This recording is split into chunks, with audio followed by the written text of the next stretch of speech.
All eyes are on game day classics here. And going into the fourth quarter of this game, I really thought it was going to be kind of a dud, and I had no voice left by the end of the fourth quarter in what was probably our craziest fourth quarter game ever. So we're going to welcome in some of the 06 415's finest. We'll start with Coach Erik Larka. We've also got with us Peter Kazibwe, Sean Kelly, and just now connecting, classy Paul Chasse, he of the big play.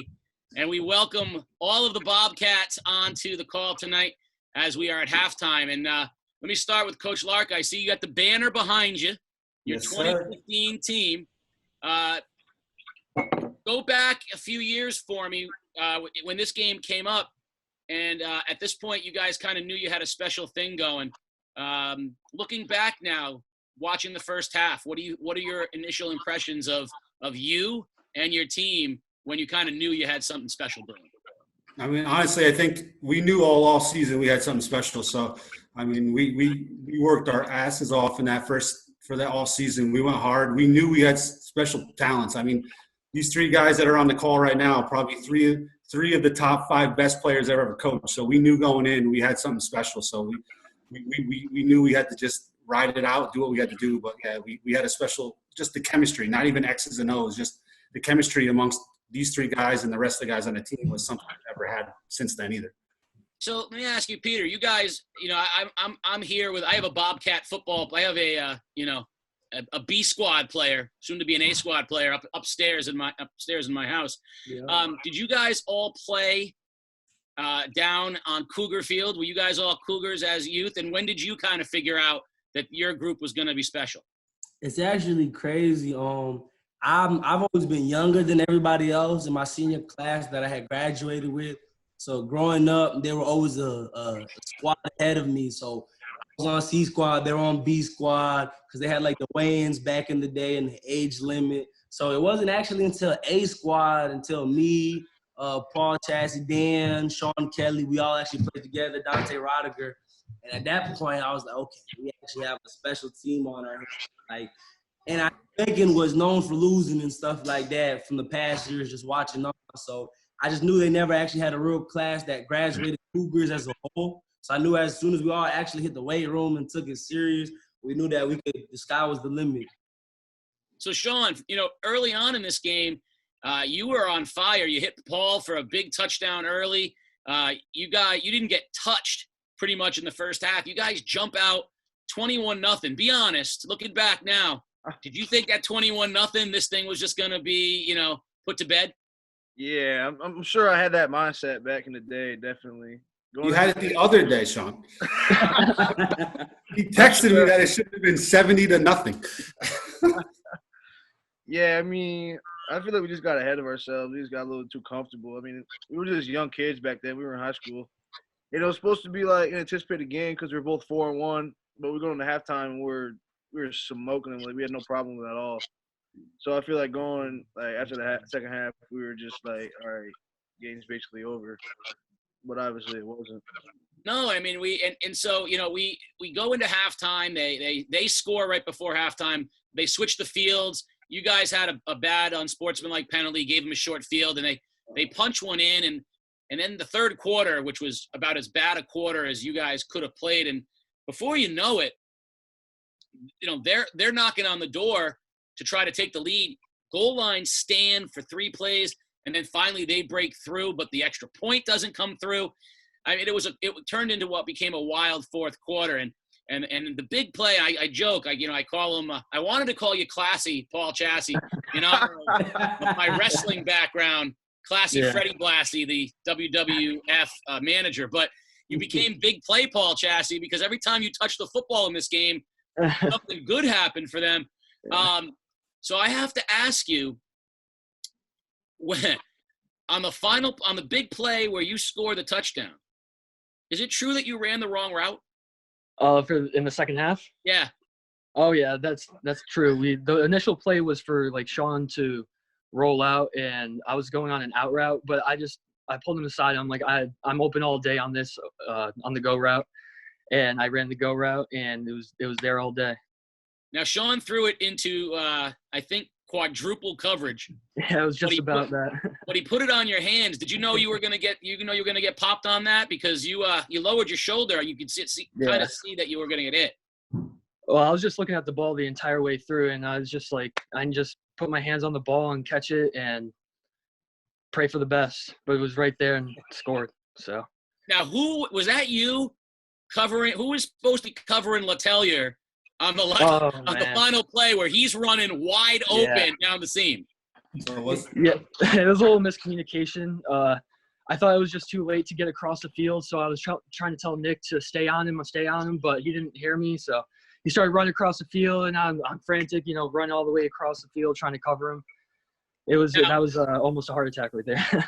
Now, as good as the sideline was for you guys, Coach, you and Coach Mason, I mean, you guys were with each other the whole way, just kind of holding your breath. The highlight of the coaching comments is Mike Ellis, because he was so animated between the "we not playing with any pizzazz" to the the various oh no, and gosh darn it, what the hex. He he changed up on you in that game. They changed their offense. They went up tempo like you guys did, and they kind of switched up what they did. What do you remember about the kind of chess match between how you guys wanted to dictate tempo and then what they switched up for you guys? Yeah, I mean, I think honestly, like I said, we never thought we had to change anything. We thought we were so good on offense that we honestly thought we could score on every possession. So that might have been one of our downfalls. I know we had Coach Murray, who's one of the best coaches I've ever coached with on the defensive side.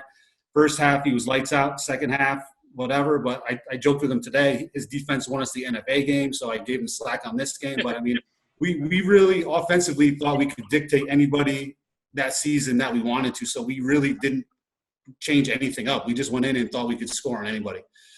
And it looked for a while like you could. I mean, you couldn't get up to the line. Even when you were pinned on your own 7-yard line, you couldn't get to the line fast enough. I mean, you want, as the sports doctor pointed out, volume plays. You wanted to run as many plays as possible and put people on their heels. Peter, you're playing both ways in this game, running the ball an awful lot, playing in the secondary. How hard was it to run that kind of upbeat offense and play both ways? Yeah, I'm actually surprised I was playing both ways that efficiently in high school, because playing college football now, I couldn't even imagine how some of the athletes in today's game play both sides of the ball. But it took a little bit of a toll on me, especially because Fitch is known for in that the wing tee and get the ball out there to the edges when they're really fast. You got to keep your breath, and it's not you don't want to conserve any energy. You want to give it your all every single play. So game definitely took a toll, especially with them coming back. I think you had a big pick that game too, though, right, Peter? I did. I read Duncan. As soon as he tapped his face mask, I knew it was going somewhere. Well, I think you also had a couple drops, Pete, and I think 2015 game day had been going a little bit, and this is one of those games that really kind of elevated us. Unfortunately, Bacon Academy dropped out. Colchester dropped out of our coverage zone for a few years, but the good news is that Bacon Academy and Colchester is back in the day's coverage area. So, as we move forward, lots of good stuff for Bacon Academy. Colchester will be on the spot. But when you fumbled in the fourth quarter, one of the moments that I will always remember in game day was you on the turf. And you were defeated in that moment. Talk a little bit about what you think was going through your head when you fumbled the ball there and, down to Fitch. Yeah, because our whole goal, even from the beginning of the season, was playoffs. And I'm pretty sure at this time period we had took a loss already to Killingly, and I'm not sure what Griswold was, but they were still in the back of they were on our radar. And so I just dropped the ball, and it was just y'all was just history. It was basically the season. I dropped the season right there with that fumble. That's what I was thinking in my mind. And out of everybody, supposed to be the reliable guy on the team playing both sides of the ball, it's there's no excuses for that at all. I mean, I don't even think I had a fumble all year until that play.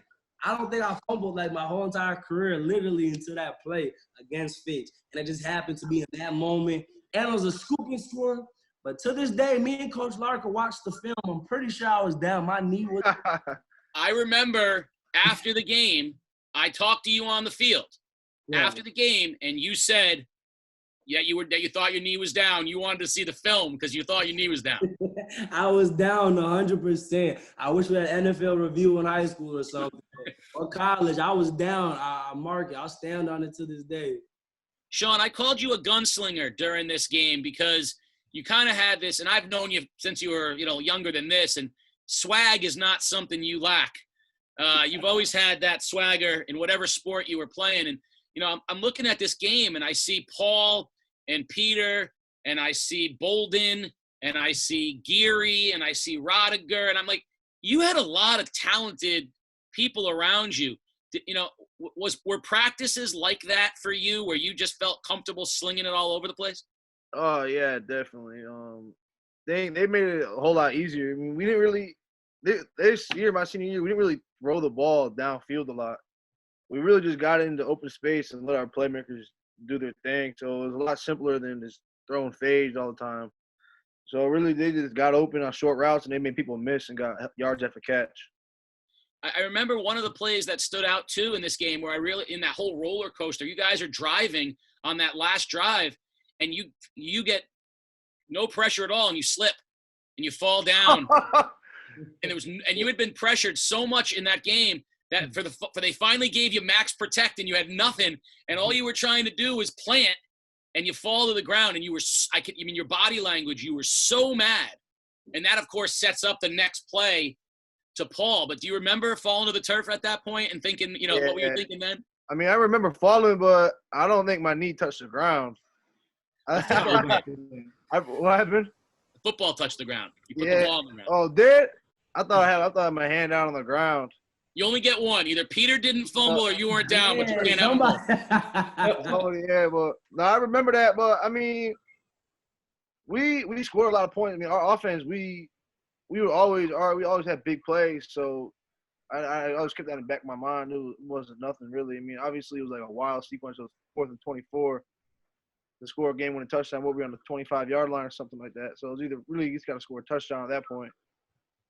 Yeah, possibly the craziest finish that we had seen at that point in game day. Yeah, but I mean, we made it happen. So I mean, you forget about that. You forget about me falling down real quick. Paul, that the biggest catch of your career? Oh, absolutely. There's no way there's any other catch that was that big.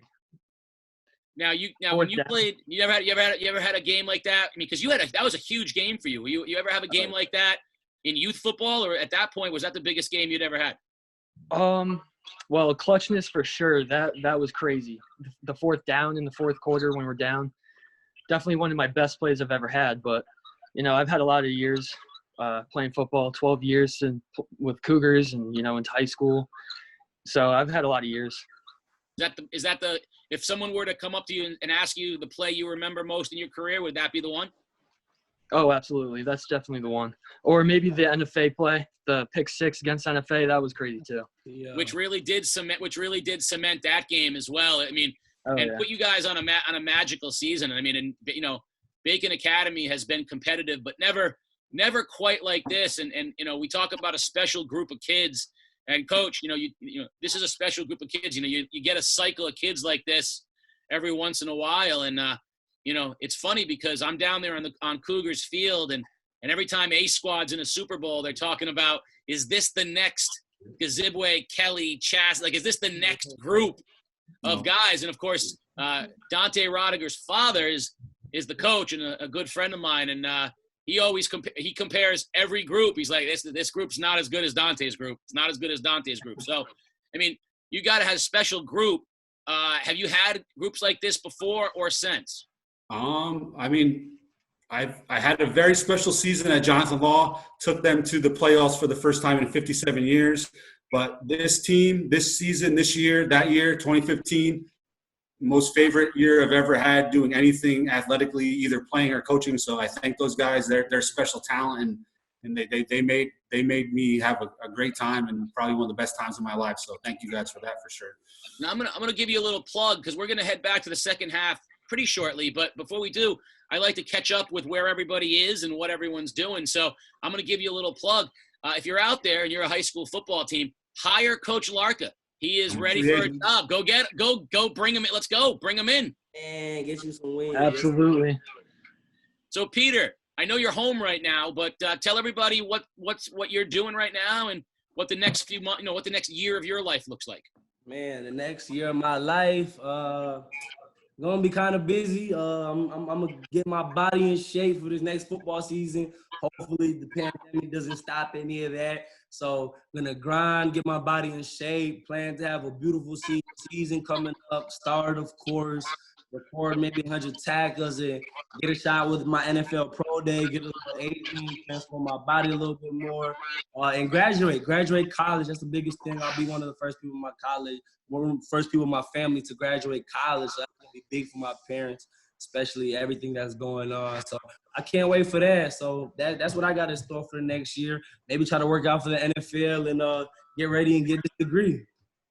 Well, I think everybody will know is that you'll have somebody on your shoulder this year when you step foot on the field and when you get your diploma.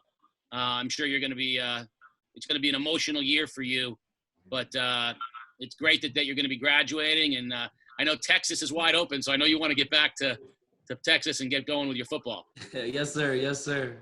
Sean, what events just happened in your life and what's looking at you for the next few in the next coming months?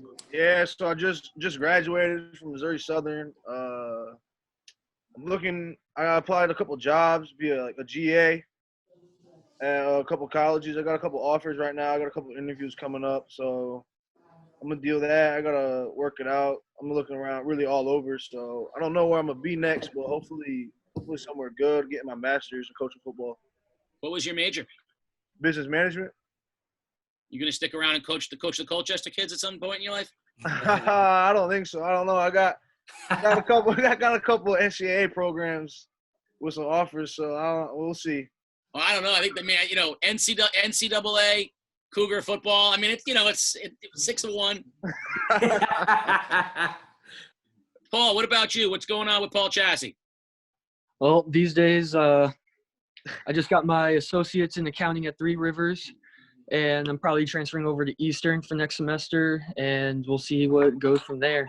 Maybe get an internship in the meantime. So we'll see.